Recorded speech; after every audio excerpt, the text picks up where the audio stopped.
Olá a todos, quem fala aqui é Marcos Boldrini, sejam bem-vindos ao meu canal. E nesse vídeo aqui eu quero falar de forma especial sobre as atitudes do Papa Francisco em relação à guerra na Ucrânia, suas atitudes pessoais e também a forma como a Igreja Católica como um todo está se mobilizando em torno da questão da guerra e particularmente na Ucrânia, certo? O que aconteceu foi que nesse dia 26 de fevereiro, foi ontem, um sábado, né, o Papa conversou com o Volodymyr Zelensky, que é o presidente da Ucrânia, e ele afirmou que expressou, né, o seu profundo pesar pelos trágicos acontecimentos na Ucrânia. Isso aqui são as palavras do Twitter da embaixada ucraniana na Santa Sé, certo? E o porta-voz do Vaticano também não deu mais detalhes, ficou também nesse conteúdo aqui. Quer dizer, falou o que era importante falar em relação como um líder religioso, como um papa, efetivamente. Porque a gente não pode esquecer também que o Francisco é também chefe de Estado, além de acumular uma série de cargos, certo? E o Zelensky respondeu pelo Twitter com as seguintes palavras, abre aspas. Agradeço ao Papa Francisco por rezar pela paz na Ucrânia e pelo cessar-fogo. O povo ucraniano sente o apoio espiritual de sua santidade. Fecha aspas. O Zelensky, ele é judeu, certo? Então aquela acusação de que o governo ucraniano é neonazista, a acusação do Putin, pessoalmente, é uma coisa completamente absurda, né? Mas assim, o que diz aqui o Zelensky, ele também foca na questão, novamente, do papel do Papa enquanto Papa. Quer dizer, ele não vai na questão política e não entra em detalhes também. E isso aqui é muito importante, porque vocês reparem o seguinte, que em nenhum momento, tanto o porta-voz do Vaticano, quanto a embaixada ucraniana, quanto o Zelensky, pessoalmente, nenhum deles cita nominalmente a Rússia ou fala em agressão da Rússia ou invasão militar, não entra nem vagamente em questão geopolítica, e muito menos diretamente sobre os atores envolvidos, né? O Zelensky aqui fala em cessar-fogo, quer dizer, os dois lados param, como se fosse um acordo mútuo, né? Então vocês reparem assim que a Santa Sé, na figura do Papa, pessoalmente, tem sido bastante... tem tido bastante tato na questão, certo? Mas a Igreja Greco-Católica Ucraniana, na figura do arcebispo mor, que é o Sviatoslav Shevchuk, tem sido mais direto, e aí fica claro como a igreja está atuando no sentido prático, diplomático e também político do problema da guerra, certo? Eu comentei no vídeo anterior que no dia 25, na sexta-feira, o Papa fez uma visita pessoal à embaixada da Rússia na Santa Sé, que fica ali na Via da Consolação, que é aquela avenida larga que dá acesso direto à Praça de São Pedro. Foi uma atitude muito incomum do Papa, rara, talvez inédita, de ele se dirigir a uma embaixada, não se utilizar de um enviado, de alguém da Santa Sé que fosse chamar o embaixador, né? E não houve nenhum intermediário nesse aspecto, quer dizer, ele foi diretamente para a embaixada conversar com o Avdeyev, que é o embaixador russo na Santa Sé. E essa atitude do Papa teve apoio explícito do Sviatoslav, pelo canal, pelo site da Igreja Greco-Católica. E isso é importante porque o Papa não foi para a embaixada ucraniana, ele foi para a embaixada russa. Quer dizer, ele foi para o ator da guerra, né?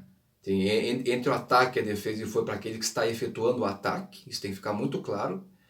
Ele fez pelo gesto, indicou quem está fazendo o ataque e foi pedir pessoalmente, foi declarar suas preocupações humanitárias, mas nós não sabemos se ele pediu alguma coisa ou se, como disse lá um jornal argentino, ele se ofereceu para mediar o conflito, né? E ontem, no sábado, dia 26, às 6h30 da tarde, na Ucrânia, isso seria então 1h30 da tarde no Brasil, o Papa ligou por Sviatoslav, certo? Para perguntar da situação em Kiev, na capital. E também como estavam os bispos e sacerdotes católicos na Ucrânia, qual era a situação deles no meio da guerra e qual o trabalho que eles estavam fazendo. E aqui é bom lembrar que, claro, o Sviatoslav ele é líder da igreja greco-católica, mas tanto a igreja greco-católica quanto a latina estão na Ucrânia. As duas são católicas, mas são de tradições distintas, né? Então quer dizer que o Papa quis saber pessoalmente qual é a situação do seu rebanho, né? Os seus subordinados, né? E o Sviatoslav, perdão, o Papa, ele agradeceu a proximidade da igreja ucraniana junto ao povo do país, certo? A escolha dos membros da igreja de ficarem na Ucrânia, porque o próprio arcebispo Mor, como os demais bispos e padres, podiam ter ido embora, né? Até teve ali uma notícia, saiu em vários sites, que freiras ucranianas resolveram não fugir do monastério que elas estavam e resolveram ficar no local. O que é uma atitude de solidariedade explícita, quer dizer, põe o seu corpo na linha de fogo, como também está aberto aí uma ajuda material, se for necessário, de suporte espiritual para as pessoas que estão no meio da guerra. E também ele agradeceu a abertura da catedral greco-católica que está em Kiev, para recolher as pessoas na guerra, seja como abrigo físico e também como apoio material de qualquer tipo, espiritual de qualquer tipo.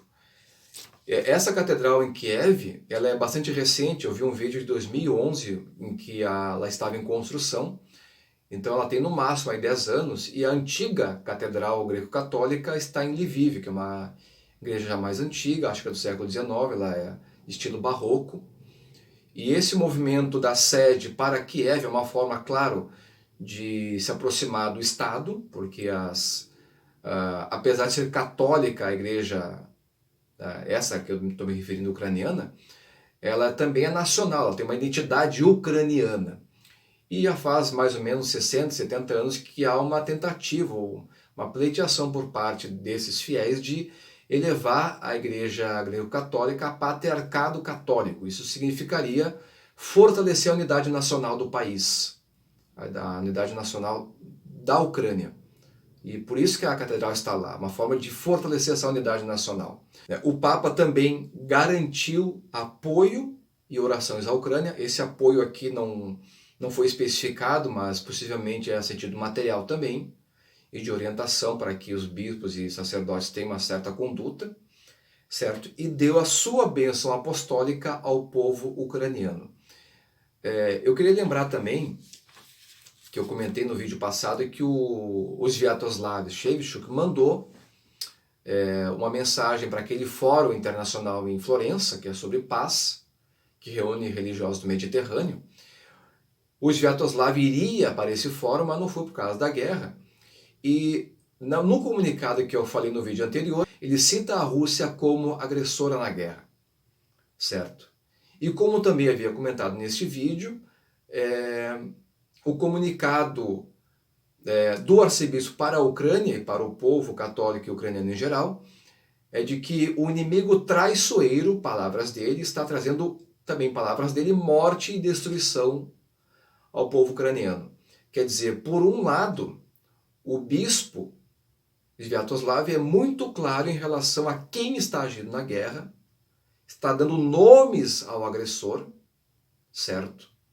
E não se furta em apontar, enfim, quem é o responsável por tudo.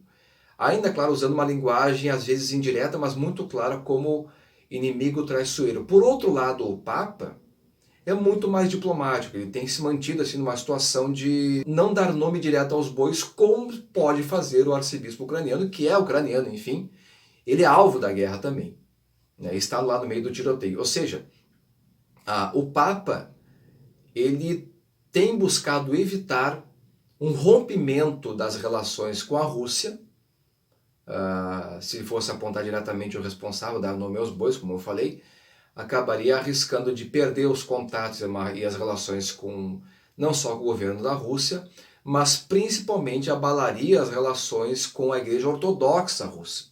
A gente não pode esquecer que o Alexander Avdeyev, que é o embaixador russo da Santa Sé, declarou no dia 18 de fevereiro que provavelmente o Kirill e o Francisco vão se encontrar em junho ou julho deste ano. Ou seja, o Francisco tem tido uma atitude muito promissora, muito positiva no sentido de aproximação com o mundo ortodoxo e de forma especial com a Igreja Ortodoxa Russa, que é a relação mais difícil, porque a Igreja Russa ela se coloca como a porta-voz, se coloca na dianteira do mundo ortodoxo, né? A revelia do Patriarcado de Constantinopla. E o Papa, se ele nomeasse a Rússia como agressora, né, poderia abalar ou até mesmo impedir esse encontro agora na metade do ano. Né? Então, assim, por um lado, a igreja está na sua postura quanto pastora, quanto uma agente na busca pela paz, que é o que ela tem que fazer, mais do que apontar o culpado de quem não é, quem está agredindo, quem é isso, quem é aquilo. Ela está buscando, em primeiro lugar, a paz física, ou seja, que as pessoas parem de se matar. Mas, por outro lado, está agindo no sentido de apontar quem está fazendo a agressão, porque essa guerra ela também tem um lado político, afinal de contas, mandar tropas, dar ordens, vem de um executivo, certo? Vem do Kremlin, então, certo? E está também atuando no sentido de ajudar física, espiritual e moral as pessoas lá em terra, na própria Ucrânia. Então nós temos de um lado uma diplomacia e uma atitude realmente pastoral do Papa, e por outro lado uma atitude objetiva, pastoral, mas também objetiva da igreja na Ucrânia, certo? E o que aconteceu ontem, dando assim em linhas gerais, né? O Kremlin ordenou força redobrada na invasão por todos os lados para a Ucrânia, quer dizer, uma invasão total e completa do território. E depois que o governo de Kiev rejeitou, né, negociar entre aspas, proposta de Moscou, né? Quer dizer, tu bombardeia o país, invade, agora vamos negociar. Isso é uma chantagem. Acabou não aceitando, obviamente. Houve uma tentativa por parte de Kiev junto à Turquia de fechar o estreito de Bósforo, coisa que a Turquia negou. E a Turquia, sendo membro da OTAN, estaria, nesse caso, declarando uma guerra praticamente contra a Rússia. Então, a Turquia até nem poderia fechar o estreito de Bósforo, né, arriscando espalhar a guerra pelo resto da Europa e mesmo do mundo. Certo? E segundo dados aí, os dados são, claro, são informações de guerra, a Ucrânia teria matado até agora 3.500 soldados russos. Não sei se o dado é verdadeiro, a Rússia fala de seu lado que matou 400 e tantos ucranianos, mas assim, o número de mortos fica em aberto, já 200 civis mortos, pelo menos, e ontem também foi confirmado a derrubada de 2 aviões do tipo Ilyushin e Il-76, que poderiam carregar, pelo modelo que foi derrubado, porque tem vários tipos de modelos do Ilyushin, poderia carregar até 100 soldados russos, então teriam morrido aí talvez 200 pessoas no abatimento desses aviões. E nessa noite houve um ataque muito pesado da Rússia sobre Kharkiv. A cidade de Kharkiv é a segunda maior da Ucrânia e foi retomada pelo exército da Ucrânia, certo? Então nós temos aí algo em torno de 2.000 ou talvez até 4.000 mortos nessa guerra. E reitero aqui o pedido de paz, de pedir orações pela paz na Ucrânia, orações pela Rússia, orações pela paz no mundo. E agora na quarta-feira o Papa está convocando os católicos para que façam orações e jejum, né, pelo fim da guerra na Ucrânia. E o jejum, ele tem, como eu falei no outro vídeo, ele alarga a alma pela contrição do corpo, então isso torna a oração mais eficaz. Deus nos ouve melhor com o jejum, certo? Então é uma força espiritual mais profunda, né? E que Nossa Senhora de Fátima, Nossa Senhora de Kazan, Santa Olga e São Vladimir intercedam para que essa matança pare desde já, ok? Então, muito obrigado, Deus abençoe a todos.